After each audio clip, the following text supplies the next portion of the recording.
대한민국이 핵무장에 한 발 더 다가섰습니다. 이에 일본이 극도의 불만과 질투를 보이고 있는데요. 지난 9월 1일 우리 군은 2022에서 2026 국방 중기 계획을 발표했습니다. 이 발표에 따르면 우리 군은 앞으로 5년 동안 탄도미사일 전력을 극대화하고 더욱 진보된 SLBM을 전력화할 예정입니다. 이에 더해 해상에서 정밀 타격이 가능한 중형 잠수함을 지속적으로 확보하겠다고 밝혔는데요. 이 사실이 일본에 전해지며 일본이 발칵 뒤집혔습니다. 불과 수개월 전까지 많은 일본인들은 한국이 절대 SLBM을 전력화하지 못할 것이라 주장해 왔습니다. 214급 잠수함의 결함을 이야기하며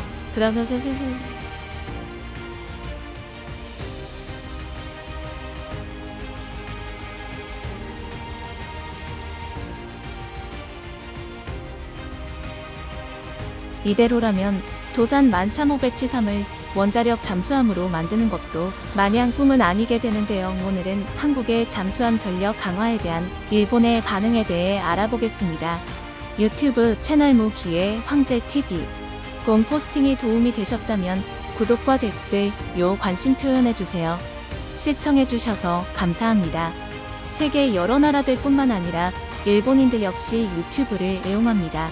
당연히 일본의 근무들 역시 유튜브를 즐기고 있습니다. 그런데 많은 일본인들이 우리 잠수함 전력에 큰 착각을 하고 있다는 사실을 알게 되었습니다. 사보 일본의 근무 유튜버들이 한국의 잠수함 전력이 형편없다는 거짓을 퍼뜨리고 있는데요. 그 중심에 하나가 소년 1급의 전력화 지연 논란입니다. 소년 1급 잠수함은 한국이 독일로부터 라이선스를 얻어 생산한 1800톤급 디젤 잠수함입니다. 209급을 국산화한 장보고급에 만족했던 우리 해군이 214급 역시 구입한 것인데요. 그런데 문제가 생겼습니다. 잠수함에서 원인 불명의 소음이 발생한 것인데요. 우리와 비슷한 시점에 잠수함을 구입했던 그리스 역시 비슷한 문제가 발생했습니다. 이 때문에 그리스와 잠수함 개발사인 독일 HDW사의 충돌이 일어나기도 했는데요. 그래서 한때 계약이 파기될 뻔하기도 했습니다. 우리 역시 비슷한 문제를 겪었습니다. 다만 그리스에서 원민이 파악됐기에 금방 개선이 가능했는데요.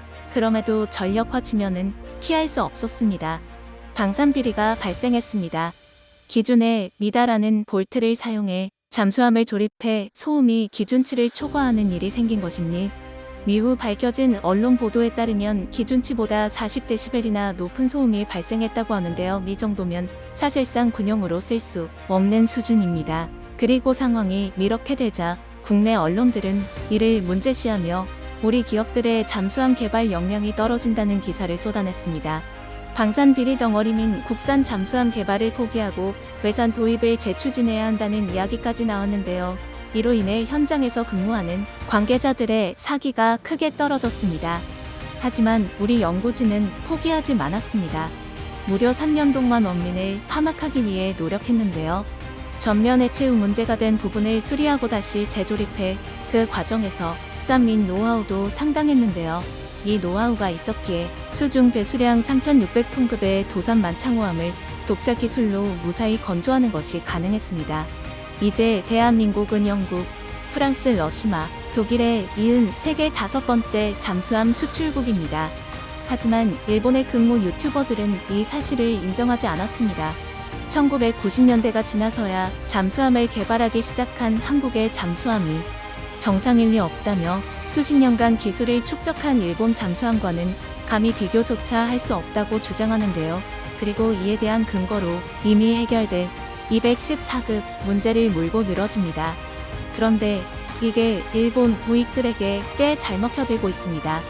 그 이유 중 하나가 일본 사회가 굉장히 폐쇄적이기 때문에 가능한 일인데요. 일본인 대다수는 외국어 능력이 굉장히 떨어집니다.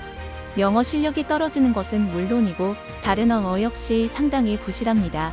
한류가 유행하는 젊은 세대의 경우 한글은 물론 영어까지 어느 정도 구사가 가능하지만 40, 50대 남성이 대다수인 일본 우익들은 일본어 매체만을 맹신하는 경향이 많습니다.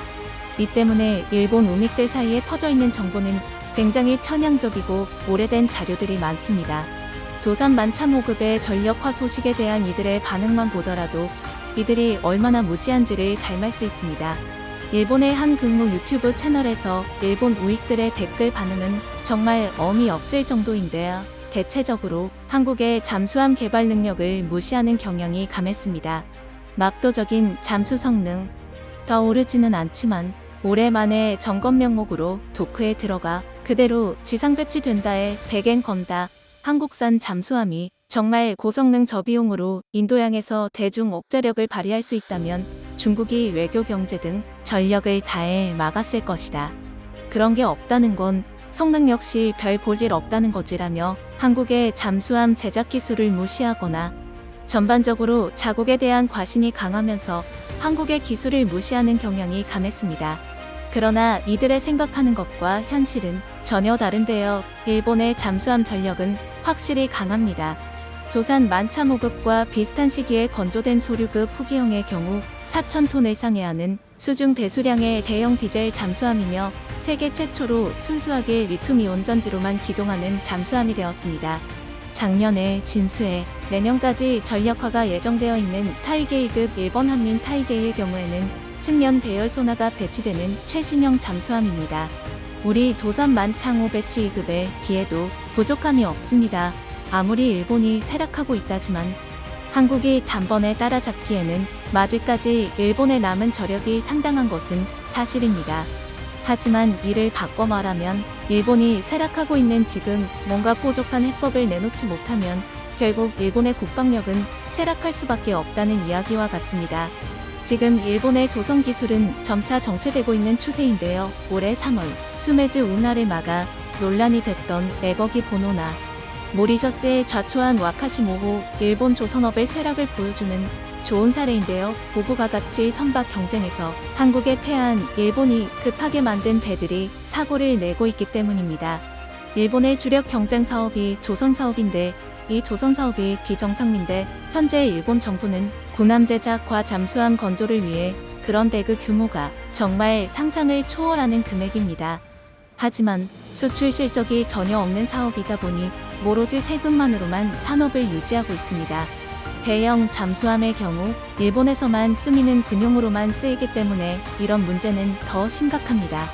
그래서 일본 정부는 잠수함을 비롯한 일본 방산업체들의 무기 수출을 적극 권장하고 있는데요.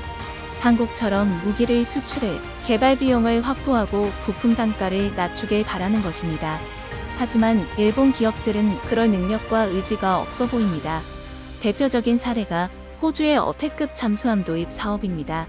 최근 호주는 중국에 대항하기 위해 해군을 급격히 확장하고 있습니다. 그러나 자국의 제조업 역량이 부족하다 보니 외국산 잠수함을 도입하면서 건조 기술을 확보하겠다는 계획을 세웠습니다. 일본의 소류급 역시 대상 중 하나였는데요. 그런데 일본이 내건 조건이 너무 황당했습니다. 일본은 자국에서 잠수함을 건조해야 함은 물론 기술이 전도할 수 없으며 심지어 정비를 일본에서 해야 한다는 주장을 펼쳤습니다. 이뿐만 아니라 일본 해상자위대 잠수함대의 전임 사령관은 논조의 인터뷰로 쓸데없는 논란을 일으키기도 했는데요.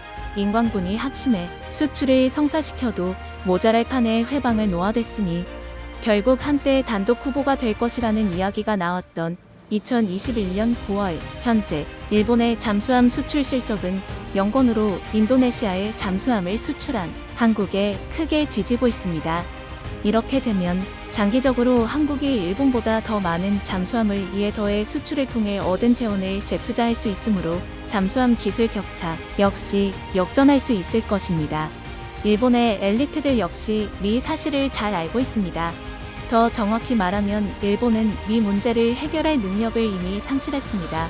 바로 일본 정치의 주류인 우익들이 아직도 사태를 파악하고 있지 못하기 때문입니다. 우리 해군은 지난 2일에 도산 만창호급에서 SLBM 수중 발사 테스트를 진행할 것이라 밝혔습니다. 정확한 결과는 아직까지 공개되지 않았으나 미 추세대로라면 수년 만에 완벽한 SLBM을 보유할 수 있을 것으로 보이는데요. 그러나 일본은 그렇게 생각하지 못하는 것 같습니다.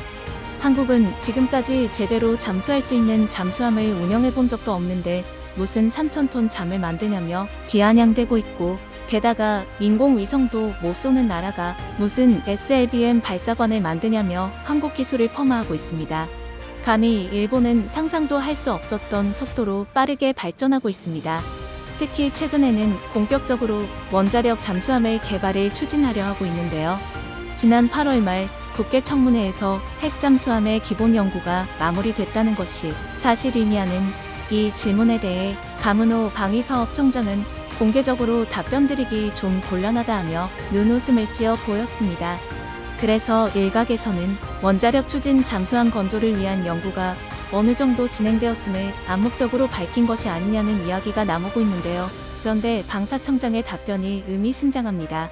바로 긍정이나 부정을 확실하게 대답하지 않은 것입니다. 보통 국회 청문회라 할지라도 중요한 기밀은 숨기는 것이 기본인데, 국회의원이 이렇게 엄청난 이야기를 갑자기 방위사업청장에 물었다는 것 자체도 의문인데, 이것을 해당 사업 당사자인 감사청장이 두리뭉실하게 말한 것입니다. 이 내용을 보면 한국 정부가 원자력 잠수함 추진 과정을 간접적으로 대중에 공개한 것이라 볼 수 있습니다. 바로 4세대 원자로가 잘 개발되고 있기 때문입니다. 이 원자로는 녹는 점은 낮으나 나피스무트 합급을 이용한 원자로인데요. 이뿐만 아니라 현재 우리가 보유한 감압 경수로 기술만으로도 군함에 쓸만한 원자로를 만드는 것이 그리 어려운 일이 아니게 됐습니다. 현재 대한민국의 잠수함 기술 발전은 이미 일본을 앞지르고 있습니다. 하지만 일본은 질투와 근거 없는 비난으로 자신들을 포장하고 있습니다.